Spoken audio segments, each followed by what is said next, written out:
आज जो युवाओं को, उमर खालिद, शर्जील इमाम, ऐसे लोगों को जो जेल में बंद किया गया, आखिर इसका जिम्मेदार कौन है? ये जो ऐसे सत्ता के डिक्टेटरशिप वाले जो तानाशाही लोग सत्ता में बैठे हैं, इनको बेदखल किया जाएगा।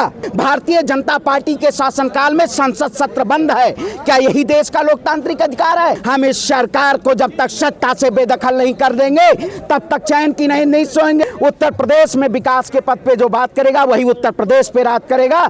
जुल्मी कब तक जुल्म करेगा? सत्ता के गलियारों से जर्रा जर्रा गूंज उठा है परिवर्तन के नारों से, और अब की बार परिवर्तन हो के रहेगा।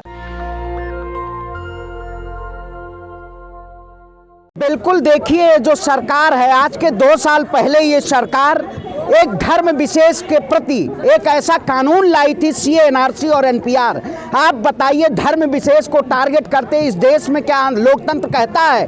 किसी एक विशेष समुदाय, इस सरकार के शासनकाल में चाहे किसानों के प्रति हो, चाहे मुसलमानों के प्रति हो, या देश के युवाओं के प्रति हो, आप बताइए, अगर आप सत्ता में बैठे हुए हैं तो देश के युवाओं के ऊपर आप यूएपीए लगा के उनकी आवाज को दबा सकते हैं? इस सरकार के शासनकाल में आपने किसान आंदोलन देखा होगा, पहले शाहीन बाग का आंदोलन देखा होगा। जो सरकार ये लाठी डंडों से प्रहार करवाना चाहती थी, उनके ऊपर गोली तक, और उनको देशद्रोही, खालिस्तानी, पाकिस्तानी के नाम से संबोधित किया गया। क्या इस देश के लोकतंत्र में ये मर्यादित शब्द हैं? आप बताइए, मैं इस देश का नागरिक हूं, अगर मैं अपने हक के लिए आवाज बुलंद करता हूं तो क्या इस सरकार शासनकाल में हमारे ऊपर यूएपीए और एनएसए लगा देगी? यही देश का लोकतंत्र कहता है। अरे मैं इस सत्ता से और प्रधानमंत्री नरेंद्र मोदी जी से सवाल पूछता हूं कि आपके शासनकाल में आज जो युवाओं को, उमर खालिद, शर्जील इमाम, ऐसे लोगों को जो जेल में बंद किया गया, आखिर इसका जिम्मेदार कौन है? इनके ऊपर आपने देशद्रोह का मुकदमा लगाया है। मैं एमबीए का छात्र हूं, आप बताइए, क्या इस सरकार से अगर सवाल पूछूं तो मुझे देशद्रोह भर दिया जाएगा? अरे यही लोकतंत्र नहीं कहता। अब इस देश में क्रांति की जरूरत है, क्योंकि जो पढ़े लिखे लोग, इंटेलेक्चुअल लोग हैं, उनकी आवाज को दबाया जा रहा है। हम आवाज को दबने नहीं देंगे, क्योंकि भगत सिंह ने कहा था, जब जब बहरों को जगाना हो तो धमाके की जरूरत होती है। युवा के धमाकों की जरूरत है, क्योंकि सत्ता परिवर्तन जरूरी है। जब तक हम हक की आवाज नहीं बुलंद करेंगे तब तक ये सरकार मुझे हक नहीं देगी। आपने देखा होगा, 380 दिन से ज्यादा हम गाजीपुर बॉर्डर, सिंगू बॉर्डर, टिकरी बॉर्डर पे बैठे रहे। हमारे 750 से ज्यादा किसान शहीद हो गए। आखिर ये सरकार उसकी जिम्मेदार है? आप बताइए, देश के किसानों को 1 साल के सड़कों पर बैठना पड़ रहा है। क्या आपकी सरकार के शासनकाल में ये न्याय है? ये न्याय नहीं है। ये देश की जनता को खून चूसने का काम किया इस सरकार ने, और ऐसे सरकार को आने वाला जो विधानसभा चुनाव में है उसको परिवर्तन करके रहेगा ये देश का नौजवान और किसान। जो एक आरोप लगता है कि बाहर से जो लोग आएंगे, ठीक है, लेकिन देश की आबादी तो बढ़ेगी ना। आप एक बात बताइए, जो भारत का नागरिक है वही भारत में रह रहा है, बाहर से लोग कौन आके रह रहे हैं? आप बताइए, बाहरी लोग कोई आ रहे हैं यहाँ पे?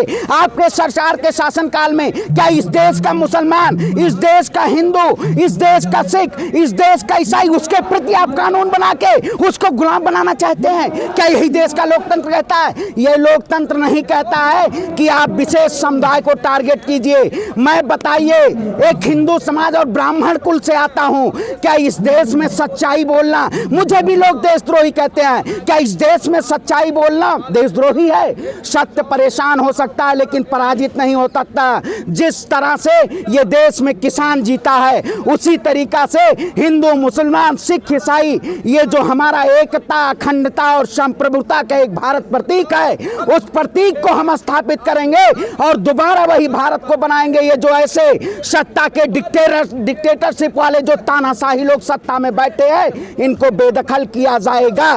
लेकिन जो बांग्लादेश जो है, बांग्लादेश में भी तो हिंदुओं के साथ हुआ, इसलिए सरकार कहती है कि भाई इसीलिए हम ये कानून ला रहे हैं। आप बताइए, इस देश में 137 करोड़ जनता का वो बात होनी चाहिए भारत में कि युवा बेरोजगार है, किसान परेशान है, अत्याचार, भ्रष्टाचार, बलात्कार, इस पे बात होनी चाहिए, या पाकिस्तान और बांग्लादेश की बात होनी चाहिए? इस सरकार जब से आई है तब से बस पाकिस्तान थर थर कांप रहा है, बांग्लादेश थर थर कांप रहा है। आप बताइए, हिंदुस्तान की जनता, हिंदुस्तान की आवाम परेशान है। हमें क्या चाहिए? रोटी, कपड़ा, मकान, शिक्षा, स्वास्थ्य, नौकरी चाहिए हमें। आखिर वो मुद्दे नदारद हो गए हैं। संसद भवन क्या इमारत बन के रह जाएगी? संसद भवन में अगर मुद्दा उछाला जाता है, भारतीय जनता पार्टी के शासनकाल में संसद सत्र बंद है। क्या यही देश का लोकतांत्रिक अधिकार है? इस अधिकार को छीना जा रहा है। मैं सभी युवाओं को, सभी देशवासियों को मैं कह रहा हूं, एक साथ आइए और सरकार के खिलाफ आवाज बुलंद कीजिए, क्योंकि जब तक हम अपना हक नहीं मानेंगे, अगर हक नहीं मानेंगे तो ये सरकार हमें हक नहीं देगी। इसलिए हक के लिए एक साथ आइए, और कोई भी अगर देश हित के विरोध में अगर कोई कानून आता है, किसी धर्म विरोध के कानून आता है खिलाफ, तो उसके खिलाफ आवाज उठाइए। हम आवाज उठाने में दबेंगे नहीं। जेल की सलाखें कम पड़ जाएंगी, लेकिन ये नौजवान का ये कलेजा नहीं कम होगा, ना हमारे गर्दनें कम होंगी। लेकिन आप हिंदू, आपको तो खुश होना चाहिए, कानून आपके फेवर में आ रहा है। आप बताइए कैसे खुश हो जाएं? हमारे एक भाई मुसलमान हमारे साथ रहते हैं, हम उनको उनके गर्दन पे छुरा चला के और हम खुश रहे? क्या ये देश का संविधान, देश का लोकतंत्र कहता है? क्या ये कहता है कि हम आपको मारते रहे? आप मतलब आप देश के नागरिक नहीं है, आप इंसान नहीं है। सबसे पहले इंसानियत है, उसके बाद जाति और धर्म में है। ये जो सत्ता में बैठे हुए लोग हैं, ये आपको बांटना चाहते हैं, लेकिन हम बंटने वाले नहीं हैं। हम इस सरकार को जब तक सत्ता से बेदखल नहीं कर देंगे, तब तक चैन की नहीं सोएंगे। आप बता दीजिएगा, इस सरकार को चुनौती है कि आने वाला 5 राज्यों का विधानसभा चुनाव आपको सत्ता से बेदखल करके मानेगा, क्योंकि आपने देश के नौजवानों का, देश के किसानों का, प्रत्येक समुदाय का आपने खून चूसा है। और इस देश में अब क्रांति की जरूरत है। क्रांति की अलग इस देश का नौजवान ही जगाएगा। बोर्ड लगे हुए हैं इतने सारे मेट्रो स्टेशनों पे, क्या गलत है? सब में दिखाया जा रहा है। अरे आप बताइए, उत्तर प्रदेश के टैक्स का पैसा दिल्ली में योगी आदित्यनाथ जी की क्या जरूरत है? मैं उत्तर प्रदेश में से आता हूँ। उत्तर प्रदेश अयोध्या में चले जाइए, आप अयोध्या में क्या विकास हुआ है? अयोध्या बताइए, हम गरीब के आशियाने को, अरे भाई मंदिर से विकास होता है? मंदिर तो सुप्रीम कोर्ट ने बनाया, आदेश दिया, मंदिर बन गया। शिक्षा स्वास्थ्य की नहीं बात है। अरे यूपी की जनता मैं हूँ, आप मुझसे पूछिए, शिक्षा कहाँ गया, स्वास्थ्य कहाँ गया, बेरोजगारी कहाँ गई, अत्याचार कहाँ गया, बलात्कार कहाँ गया, भ्रष्टाचार कहाँ गया? आप जैसे लोग पत्रकारिता, स्ट्रीम मीडिया जैसे लोग पत्रकारिता कर रहे हैं, जो सिर्फ और सिर्फ नहीं, आप उनसे नहीं सवाल करेंगे। अरे हम गोदी मीडिया सवाल पूछते हैं, आज तक से सवाल पूछे। अरे मैंने अमीश देवगन से सवाल पूछा, क्या इस देश में जब जंतर मंतर पे हिंदू मुसलमान बांटने के नारे लगते हैं, तब उसको देशद्रोह नहीं लगाया जाता? अगर हम सरकार के खिलाफ आवाज उठाते हैं, तो आवाज क्यों नहीं हम लोग को देशद्रोह लगाया जाता है? तो उन्होंने सवाल तक काट दिया। ऐसी गोदी मीडिया पे मैं कभी बैठने भी नहीं जाऊंगा, आप देख लीजिएगा, उन्होंने सवाल काट दिया। क्या धर्म तो बच गया ना? अरे कौन सा धर्म? अच्छा, बंगाल में धर्म बचा नहीं हुआ है? बंगाल जाकर अमित शाह जी को देखना चाहिए, हमारे देश के गृह मंत्री हैं, उनको जाके पता करना चाहिए कि बंगाल में क्या हिंदू खतरे में नहीं है। अब उत्तर प्रदेश में हिंदू खतरे में आ गया है। मतलब जहाँ जहाँ चुनाव आएगा वहाँ हिंदू खतरे में आ जाएगा, जहाँ जहाँ चुनाव जाएगा वहाँ हिंदू वो हो जाएगा। आप बताइए, के खिलाफ है क्या? क्या मंदिर के मतलब धर्म हमारा आस्था का प्रतीक है? क्या राजनीतिक मुद्दा है ये? राजनीतिक मुद्दा में होना चाहिए शिक्षा, स्वास्थ्य, विकास, ये सब होना चाहिए। सड़कें होनी चाहिए, आम जनमानस के लिए होना चाहिए। मंदिर मस्जिद का मुद्दा ये वो पुजारी और इमाम वो करेंगे, समझ रहे हैं आप? तो मंदिर, अरे कौन आपकी आइएगा, आप भी वोट लेने आइएगा भाजपा का झंडा लेके, देखेंगे अब कि आपको वोट मिलता है। वोट नहीं, अब की बार गन्ना का सोटा मिलेगा उत्तर प्रदेश में। वोट चाहिए आपको मंदिर के? आपने कर दी अभी जिस तरीके से जिन्ना की बात हो रही है, आपको नहीं लगता अखिलेश ने? अरे भाई, भारतीय जनता पार्टी का एक ही काम, धर्म बांटो, राज करो, और वो अब की बार राज नहीं चलेगा उत्तर प्रदेश में। उत्तर प्रदेश में विकास के पथ पे जो बात करेगा वही उत्तर प्रदेश पे राज करेगा। जुल्मी कब तक जुल्म करेगा? सत्ता के गलियारों से जर्रा जर्रा गूंज उठा है परिवर्तन के नारों से, और अब की बार परिवर्तन हो के रहेगा।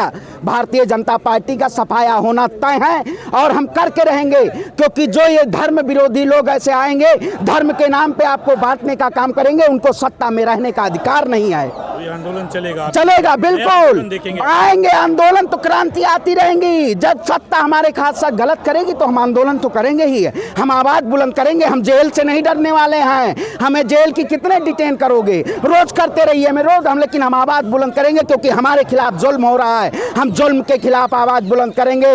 मैं कह देता हूँ, जुगनुओं ने अंधेरों से लड़ाई जीत रही है, जरा संभल के रहिएगा। सत्ता में बैठे हुए मोदी जी, अब की बार देश की जनता पूरे खिलाफ हो जाएगी और आपको सत्ता से बेदखल करेगी। 404 सीट अब की बार हम लेके आएंगे। अरे बंगाल से सुपड़ा साफ हुआ है। 304 सॉरी 304 कहाँ 304 सीट आएगी हैं? बंगाल में कितनी आई है? उत्तर प्रदेश में 30 सीट आ जाए भारतीय जनता पार्टी की, वही बहुत है। समझ रहे हैं आप? अब की उत्तर प्रदेश से सफाया होगा और फिर केंद्र में सफाया करेंगे, क्योंकि हम एक विकास की बात जो करेगा उसी की बात करेंगे। आप बताइए हमें पहले क्या ज़रूरत है? शिक्षा ज़रूरत है हमें। हम पढ़ेंगे, जब लिखेंगे तब बोलेंगे, सरकार से सवाल पूछेंगे। आप बताइए मिनिस्ट्री से अगर कोई प्रेस रिलीज होता है तो इंग्लिश में होता है, क्या आम जनता को पता होता है वो कि क्या प्रेस रिलीज हुआ है? हमें पहले कलम चाहिए, हमें पहले शिक्षा चाहिए। हम रोटी कपड़ा मकान छीन लेंगे आपसे, क्योंकि अगर हमारे पास शिक्षा होगी, और उससे नदारत किया जा रहा है हमें। आप बताइए। पूरे भाजपा पूरे यूपी में गुंडा राज खत्म हो गया। अरे सड़कें बनी रही। हाँ देखा हूँ ना मैं, त्रिस्तरीय पंचायत चुनाव में मैंने देखा है कि वहाँ चीरहरण हुआ है। महाभारत में चीरहरण हुआ था, उसी तरह उत्तर प्रदेश के शासनकाल में चीरहरण हुआ है। अरे गुंडा तंत्र और आ गया है। लोकतंत्र के शासनकाल में गुंडा तंत्र उत्तर प्रदेश में काबिज है। इसलिए जो अपराधी प्रवृत्ति के लोग सत्ता में बैठे हुए हैं उनको सत्ता से बेदखल करना है, और इनको सत्ता से जब तक बेदखल नहीं करेंगे तब तक हम चैन की नहीं नींद सोएंगे। नेशनल दस्तक की आपसे गुजारिश है कि अगर इसको बचाना चाहते हैं तो नेशनल दस्तक को सब्सक्राइब करने के लिए रेड कलर के सब्सक्राइब बटन को दबाएं, फिर बेल आइकन की घंटी दबाएं।